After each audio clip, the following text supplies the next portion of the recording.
नमस्कार साथियों, Neeraj career institute में आपका स्वागत है। साथियों, बहुत दिनों के बाद बहुप्रतीक्षित भर्ती उत्तर प्रदेश की पुलिस भर्ती आ चुकी है और यह ऐतिहासिक भर्ती है। ऐतिहासिक इसलिए क्योंकि इस भर्ती में पदों की संख्या अब तक की सबसे ज्यादा भर्ती की है। 60,244 पदों की भर्ती होनी है, जिसमें अनारक्षित मतलब जनरल की 24,102 सीटें हैं। ईडब्ल्यूएस की 6,024 सीटें। ईडब्ल्यूएस की सीटें कुल सीटों की 10% होती हैं, तो कुल सीटें हैं 60,244, उसका 10% 6,024 सीटें ईडब्ल्यूएस की हैं। ओबीसी वर्ग की सीटें 16,264, अनुसूचित जाति मतलब एससी की सीटें 12,650 और एसटी अनुसूचित जनजाति की सीटें 1,204 हैं। कुल सीटें हुई 60,244। अब तक की सबसे बड़ी पुलिस भर्ती परीक्षा है। इससे बड़ी पुलिस भर्ती परीक्षा अभी तक नहीं हुई। ये अब तक की सबसे बड़ी पुलिस भर्ती परीक्षा है। आइए जानते हैं इसमें क्या योग्यताएं होनी चाहिए। सबसे पहले, आरक्षी नागरिक पुलिस के पद पर पुरुष एवं महिला अभ्यर्थी पात्र होंगे। पुरुष और महिला दोनों इसका फॉर्म भर सकते हैं। भर्ती के पूर्व किसी भी समय रिक्तियों की संख्या परिवर्तित की जा सकती है। मतलब भर्ती के पदों की संख्या कम या ज्यादा की जा सकती है। वैसे आमतौर पर ऐसा होता नहीं है, यह केवल दिया जाता है अपने बचाव के लिए। हम देखते हैं आवेदन की समय सारणी क्या है। आवेदन या शुल्क जमा होने की तिथि 27 दिसंबर 2023 से शुरू होगी और अंतिम तिथि है 16 जनवरी 2024। मतलब कितने दिनों की आपको टाइम मिली है? दिसंबर में 5 दिन, 27, 28, 29, 30, 31 और जनवरी में 16, कुल 21 दिन। कितने दिन का मौका मिला है आपको? 21 दिनों का मौका मिला है। कोशिश कीजिए आप अपना फॉर्म 27, 28, हद से हद 29 दिसंबर तक भर दीजिए, क्योंकि 20 से 25 लाख कम से कम फॉर्म पड़ने हैं इसमें।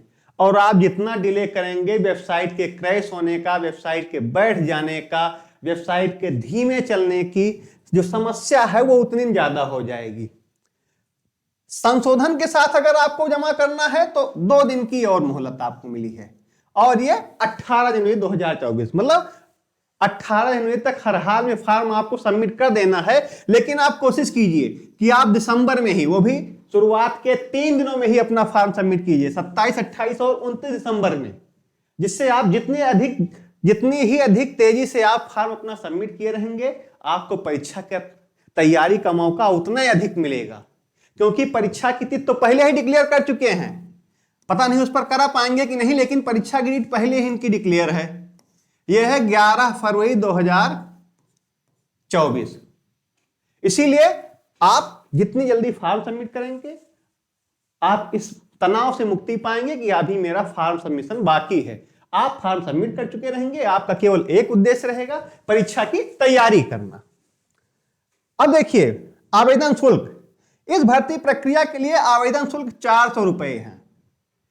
जनरल, एससी, एसटी, ओबीसी सबके लिए भर्ती परीक्षा का शुल्क जो है वो 400 रुपए सरकार ने तय किया है।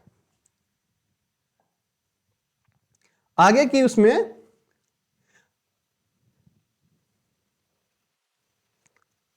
उम्मीदवार भारत का नागरिक हो। शैक्षिक अर्हता पर आते हैं।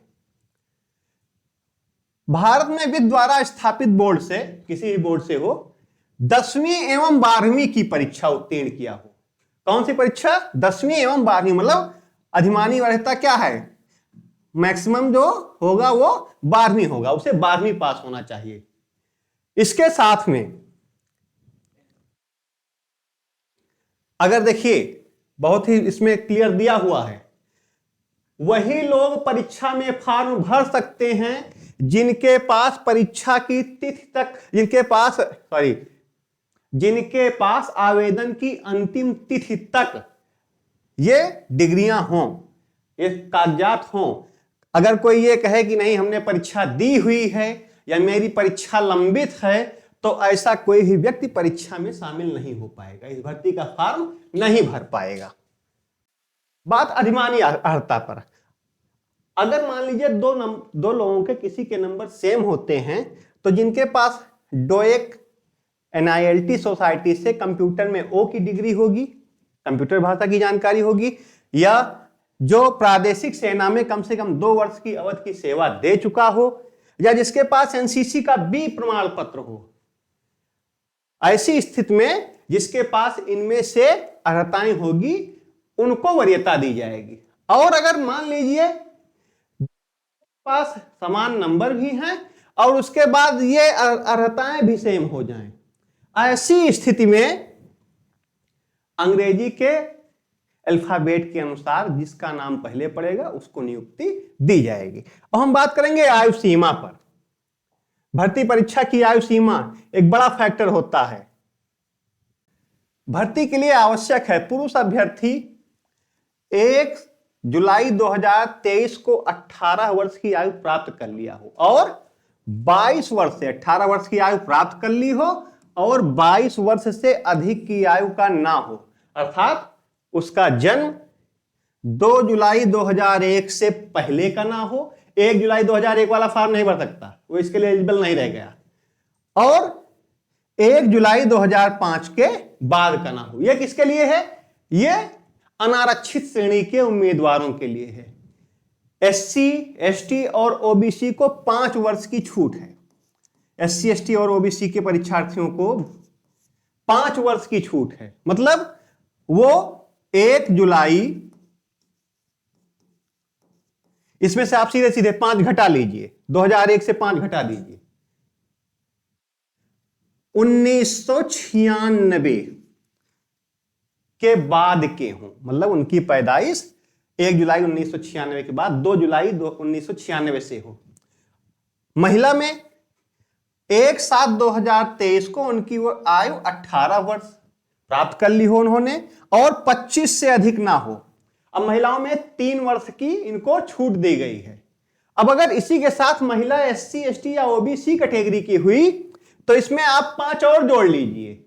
ऐसी स्थिति में इनकी जो उम्र होगी वो 22-25 तक इनको छूट ही दी गई है, 5 और 0 30 साल, मतलब 2 जुलाई 1993 से अगर उनका जन्म 1 जुलाई 2005 के बीच का होगा तो इस भर्ती के लिए फॉर्म भर सकते हैं। अब देख लीजिए, इसमें दिया गया है साफ साफ, अन्य पिछड़ा वर्ग, अनुसूचित जातियों, अनुसूचित जनजातियों, ऐसी अन्य श्रेणियों के अभ्यर्थियों केवल उत्तर प्रदेश के मूल निवासी के लिए अधिकतम वायु सीमा में छूट मिलेगी। जो अन्य राज्यों के अभ्यर्थी उत्तर प्रदेश की पुलिस भर्ती में शामिल होंगे उन्हें सामान्य या जिसे कहा जाता है अनारक्षित वर्ग में ही शामिल किया जाएगा। उन्हें उत्तर प्रदेश में मिलने वाले आरक्षण का लाभ नहीं दिया जाएगा। करेंगे शारीरिक स्वस्थता पर। किसी अभ्यर्थी को सेवा में किसी पद पर तब तक नियुक्त नहीं किया जाएगा जब तक वह मानसिक और शारीरिक दृष्टि से स्वस्थ ना हो। अगर वह अस्वस्थ है तो उसे भर्ती में शामिल नहीं किया जाएगा।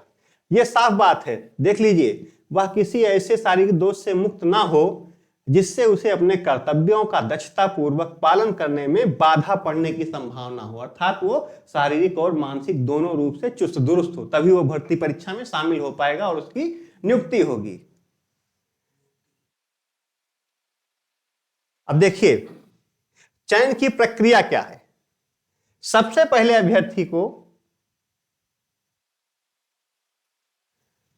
अभ्यर्थी की लिखित परीक्षा होगी। लिखित परीक्षा कितने अंकों की होगी?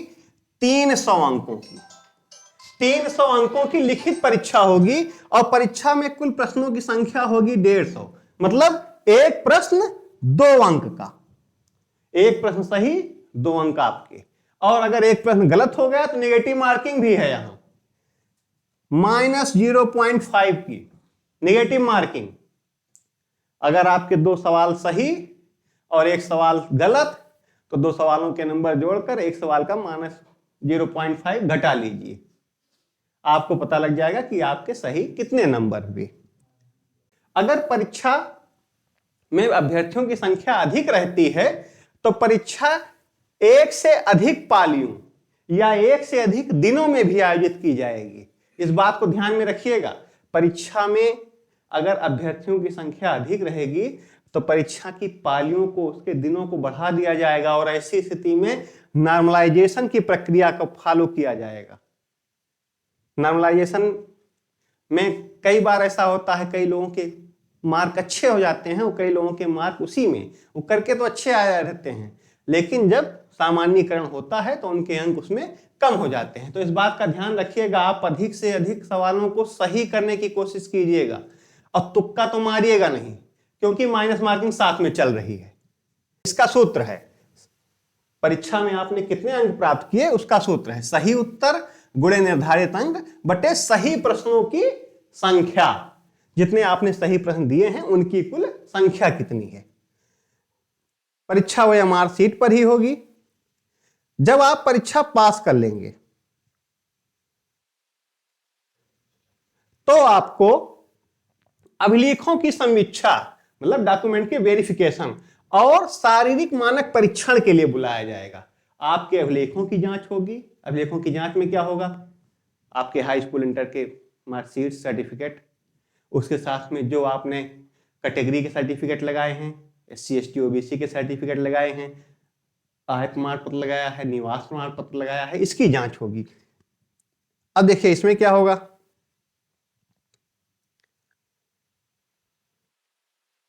जब आपके अभिलेखों का परीक्षण हो जाएगा तो आपका शारीरिक मानक परीक्षण होगा। उसमें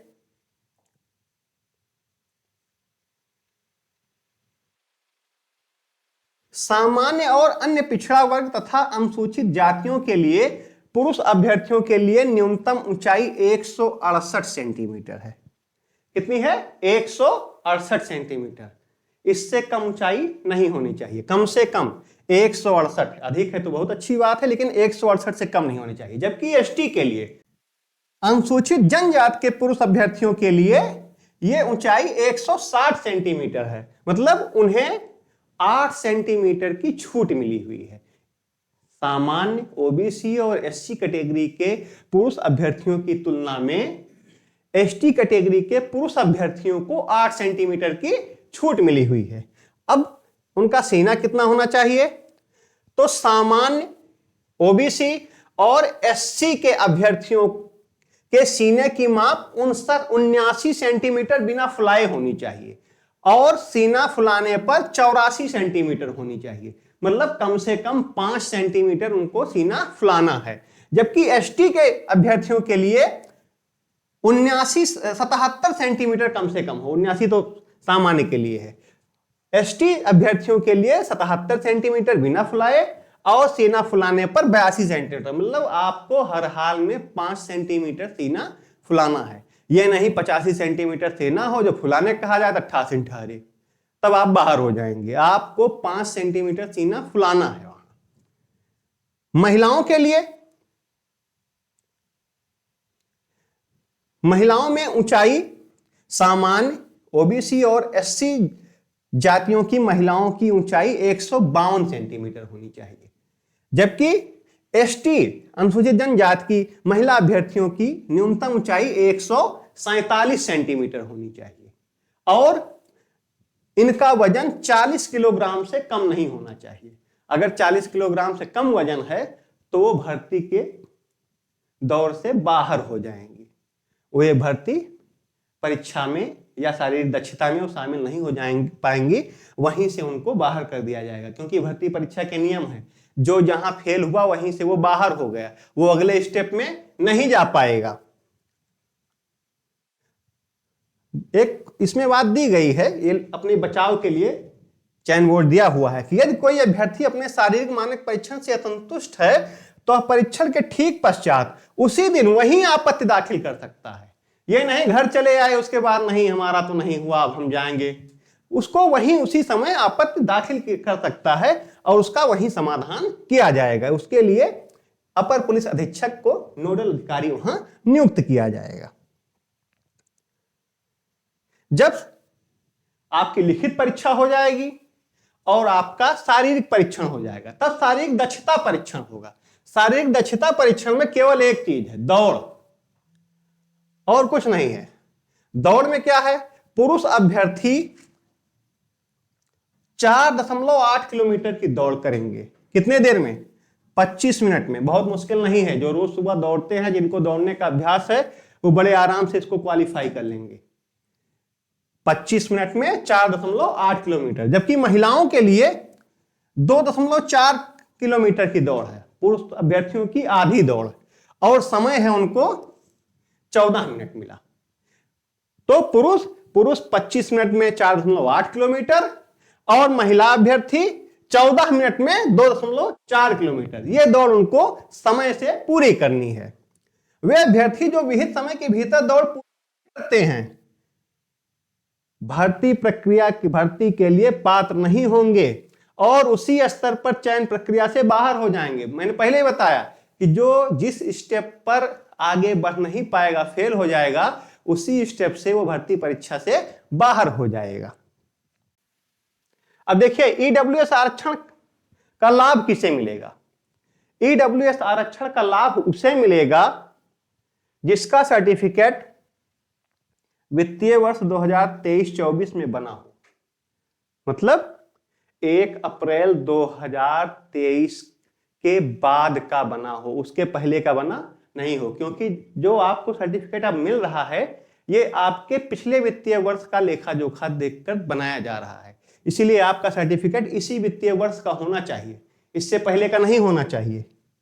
होमगार्ड अगर कोई है, अगर वो परीक्षा में शामिल हो रहा है, तो उसे भर्ती नियमावली के अनुसार छूट मिलेगी। ये छूट होती है 5% की।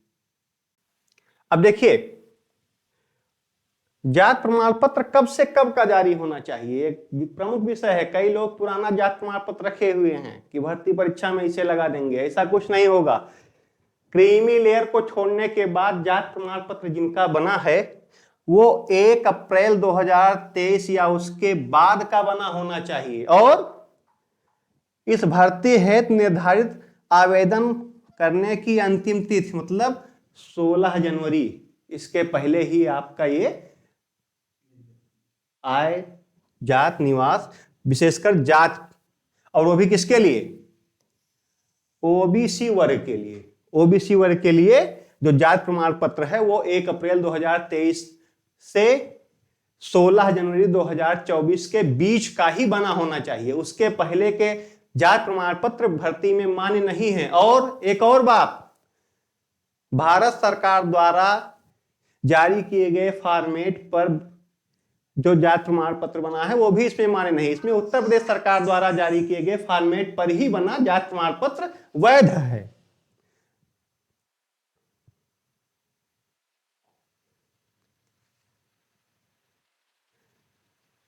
महिला अभ्यर्थी अगर आरक्षण का दावा करती हैं तो उनके पिता पक्ष की ओर से जारी किया गया जात प्रमाण पत्र ही मान्य होगा। अगर उनकी शादी के बाद श्रेणी बदल गई तो वो अपने पति के पक्ष की श्रेणी में उनका सर्टिफिकेट नहीं बनेगा। उनको जो सर्टिफिकेट मान्य होगा वो उनके पिता पक्ष की ओर से बने हुए जात प्रमाण पत्र को ही सरकार मानेगी। भर्ती परीक्षा में वही वैलिड होगा। देखिए, भारत सरकार के अधीन पदों पर नियुक्त हेतु प्रस्तुत किए जाने वाले प्रमाण पत्र के प्रपत्र पर अनुसूचित जात, अनुसूचित जनजात व अन्य पिछड़े वर्ग के प्रमाण पत्र मान्य नहीं होंगे। मैंने पहले ही बता दिया इसको कि इसके लिए क्या मान्य होगा। इसके लिए उत्तर प्रदेश सरकार द्वारा निर्गत फॉर्मेट पर आपका जात प्रमाण पत्र बना होना चाहिए।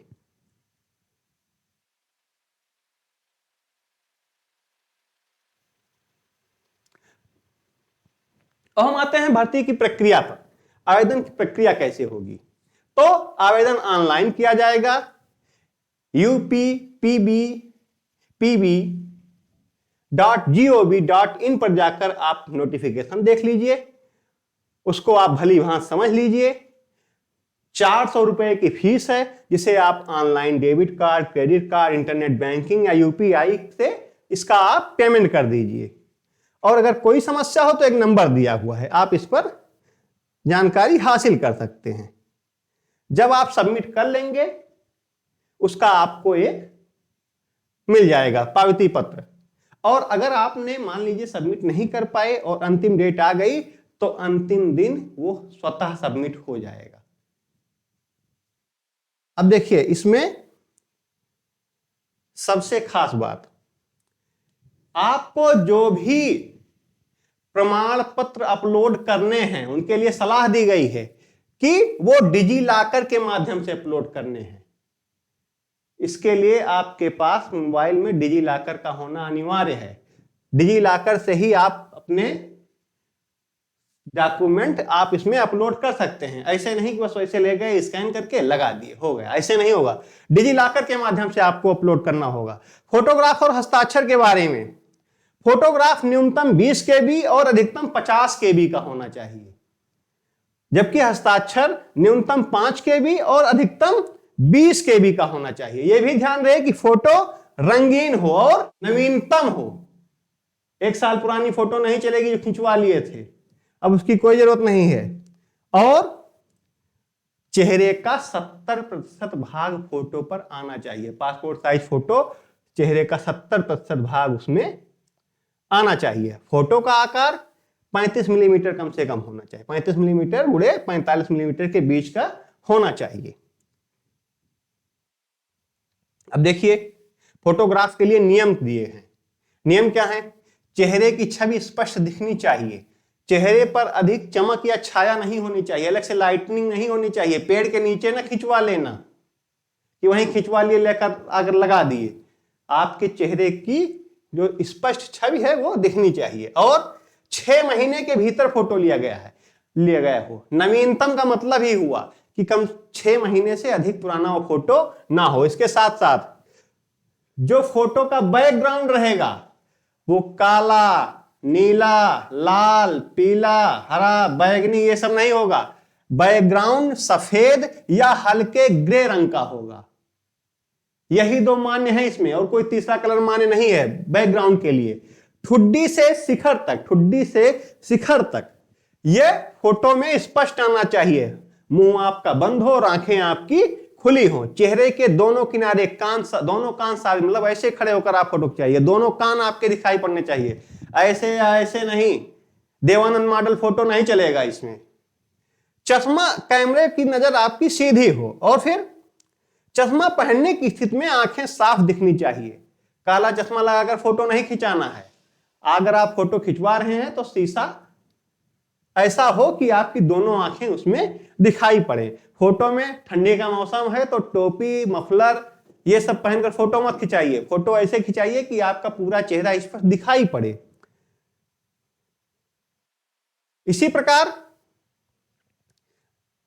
जब आप फोटो अपनी साइन स्कैन करें तो कागज 3.5 सेंटीमीटर चौड़ा और 1.5 सेंटीमीटर कागज के एक टुकड़े पर काली स्याही से, ध्यान दीजिएगा, काली स्याही मतलब काली पेन से, काली बाल पेन से आप अपनी साइन कीजिए, नीली से नहीं।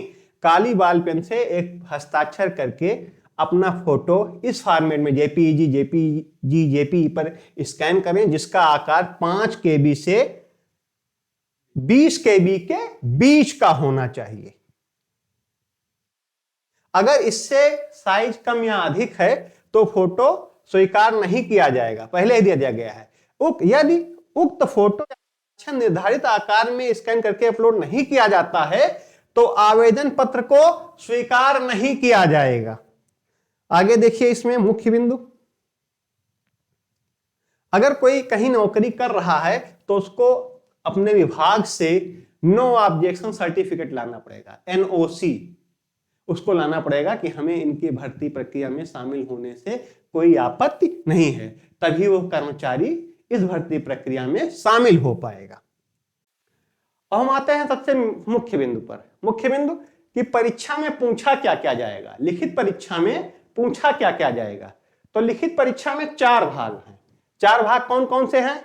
सामान्य ज्ञान, सामान्य हिंदी, इसके साथ साथ संख्यात्मक एवं मानसिक योग्यता, और इसके साथ साथ मानसिक अभिरुचि, बुद्धिलब्धि एवं तार्किक क्षमता। ये 4 बिंदु हैं, चारों से बराबर बराबर सवाल आएंगे। अब देखिए, नीरज कैरियर इंस्टीट्यूट के माध्यम से आप सभी को हिंदी की कक्षाएं भर्ती परीक्षा के दौरान पूरे समय पर उपलब्ध रहेंगी। इसका आपको क्वेश्चनियर भी डेली कराया जाएगा। शाम को डेली आपका एक बैच चलेगा जिसमें आपको थ्योरी भी मुहैया कराई जाएगी और 50-50 प्रश्नों की एक प्रश्नमाला डेली आयोजित कराई जाएगी। आप सभी से अनुरोध है कि आप उसमें शामिल होइए।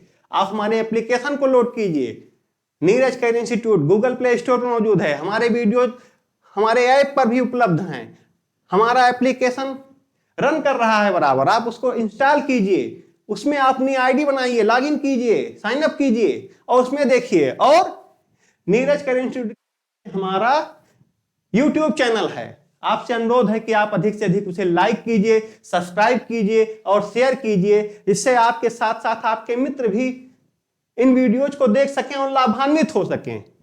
सामान्य हिंदी के अंतर्गत आपको जो पढ़ने हैं, जो विषय इसमें बिंदु, वे हैं हिंदी और अन्य भारतीय भाषाएं।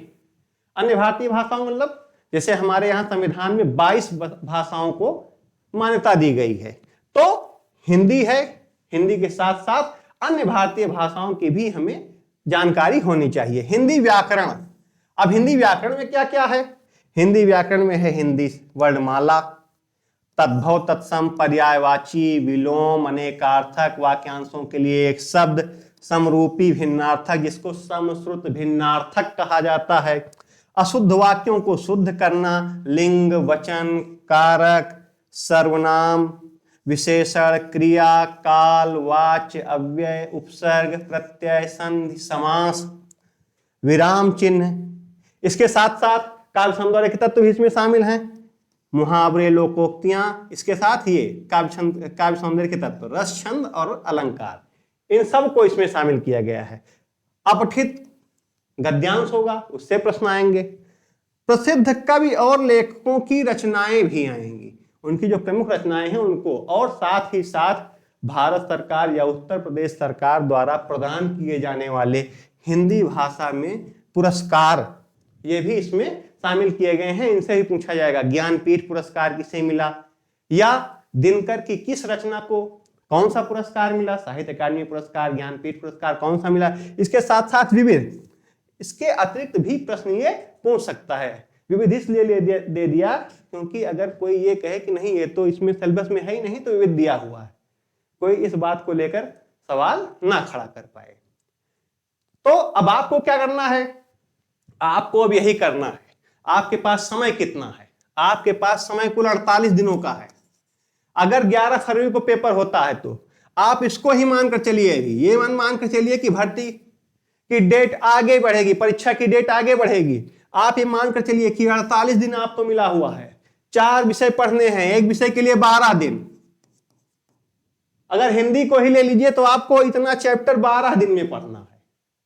इसीलिए आप अपनी तैयारी को अधिक से अधिक समय दीजिए, तैयारी कीजिए, सोशल मीडिया नेटवर्क से कुछ समय के लिए हट जाइए, परीक्षा दे दीजिए, उसके बाद आप सोशल मीडिया का प्रयोग कीजिए, कोई नहीं रोकने वाला है। लेकिन अभी आप सबसे पहले 27, 28, 29 के बीच में है, इसी महीने में 27, 28, 29 दिसंबर के बीच में आप अपना फॉर्म सबमिट कीजिए, उस मानसिक तनाव से छुट्टी पाइए और आप अपनी परीक्षा की तैयारी में जुट जाइए। नीरज कैरियर इंस्टीट्यूट हिंदी कक्षा में आपका सहयोग करने के लिए पूरी तरीके से तत्पर है।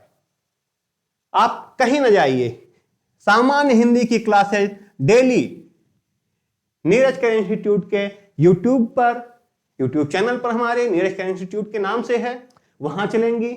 इसके साथ साथ हमारे एप्लीकेशन नीरज कैरियर इंस्टीट्यूट जो गूगल प्ले स्टोर पर मौजूद भी है, आप वहां पर भी हमारी कक्षाएं डेली पाएंगे। इसीलिए आपसे अपील है, आप हमारे चैनल को लाइक कीजिए, सब्सक्राइब कीजिए, शेयर कीजिए और हमारे वीडियोज का लाभ उठाइए। आप सभी को बहुत बहुत धन्यवाद।